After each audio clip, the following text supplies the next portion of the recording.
Culantro, culantro, it tastes a lot like cilantro. Culantro, culantro, he's your summertime pal, la la la. Hey, this is Kathleen from Firefly Farm, and we are talking about culantro today, Orangium foetidum, culantro.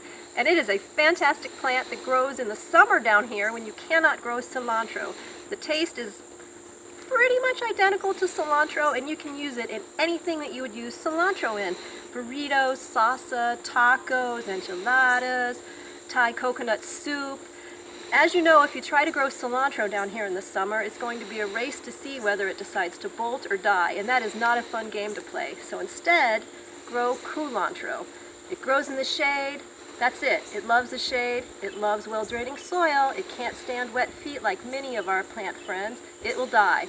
But if it's in nice, well-draining soil, in the shade, in humidity, you're golden. Let's go take a look at mine. So here's my culantro growing in the shade, happy as can be, super well-draining soil. Love it. This is the one thing to watch out for, the flowers. You see one here, you see one here. Pick it, because you'll inspire leaf growth. Be careful, these are really spiky, kind of hurty, so pick them from underneath. Let's do this one while we're here too. Boom. You're going to get a lot more beautiful leaves doing that. Okay, let's talk about seeding culantro, because that might be the most difficult part about growing culantro. It is a surface-sown seed. It needs light to germinate. So you sprinkle it on the surface of the soil. I use germinating mix. Use whatever you're happy using in a container. I don't usually put it in the garden because the seed is so tiny and it doesn't like to be buried. So container seeding is the way I go. I sprinkle it on, and then you wait. You wait 4 weeks, 6 weeks, 8 weeks. It'll germinate. It just takes a while. And the main thing about it is be cognizant of how you're watering it. Use a nice mist nozzle, a shower head that's real gentle.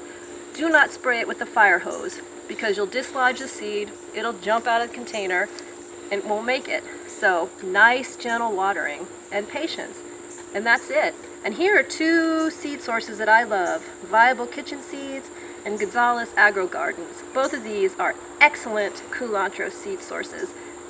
Always fantastic germination rates, and often it's hard to find culantro seeds that are good quality. So make note of these. Okay, this is the part you eat, the leaf. That's why you cut the flowers back so these get bigger and you get more of them. And you chop it up and you use it like cilantro. It's delicious. I love it. I actually don't know which I like more. They're my favorite. So chop it up, put it in anything you would put cilantro in, or you could always eat it like a tortoise.